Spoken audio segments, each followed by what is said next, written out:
Now, this next topic I'm going to have might come off a little petty, but there's this afternoon radio host named Alan Cox, and he did a failed morning show in Chicago in 2006 called The Morning Fix. He replaced Mancow's Morning Madhouse and didn't do a good job. He got ran out of Chicago. So then he went to 100.7 WMMS in Cleveland, where all the failed Chicago radio hosts go. Rover, Morning Glory, Alan Cox, other people.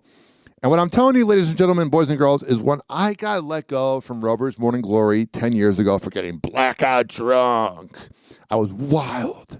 I was working with a bunch of shock jocks, but I got blackout drunk on St. Patrick's Day, and I got fired at a bar crawl. I was smoking a doobie with a listener. I was wild.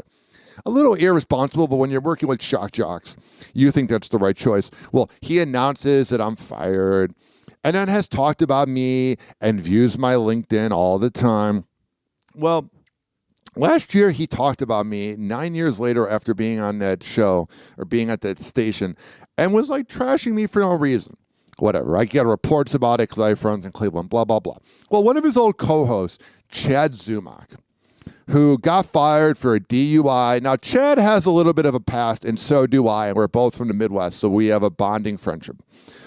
Alan Cox last week was pretending not to know what Chad Zumock's been up to, even though he's more worldwide than Alan could dream of. Can you tell I have a little bit of a grudge against Alan?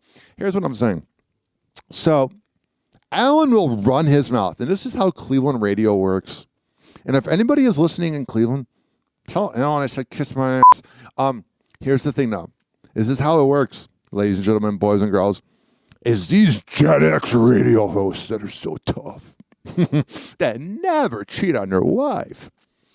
Here's what they do, is when they're behind the microphone and they have all the power, they will talk about everybody else because they got sycophants, I think that's the word, in the room that will kiss their ass and tell them how great they are. But when the person they talk about then talks about them on social media, they don't respond like a coward, like a dead rat in an alley in New York City. Actually, I'm insulting dead rats by comparing them to afternoon radio hosts in Cleveland, Ohio. Drives me absolutely nuts. Like, at the end of the day, we're all going to die and nobody cares. I just had to get that out there because I am sick and tired of these Gen Xers who are whipped by their wives that they never cheat on. You know, they're so loyal to them.